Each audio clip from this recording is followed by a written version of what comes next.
duduk aja. Apa nggak pikir rewang? Cepet kali, baru pun jam 8, Kak. Dah, direwangin pun orangnya malesan pun. Rewang main HP aja kok. Ngapain cepet-cepet? Nggak boleh loh sama tetangga kayak gitu. Aku duluan lah ya. Ya duluan lah.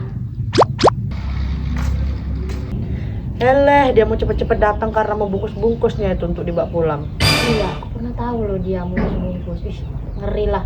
Yang ditoples-toples kue-kue dimasukkannya. Iya memang. Gak malu ya kan? Alah, kau pun pernah yang kayak gitu. Gak ada kayak gitu, bagus mencemu.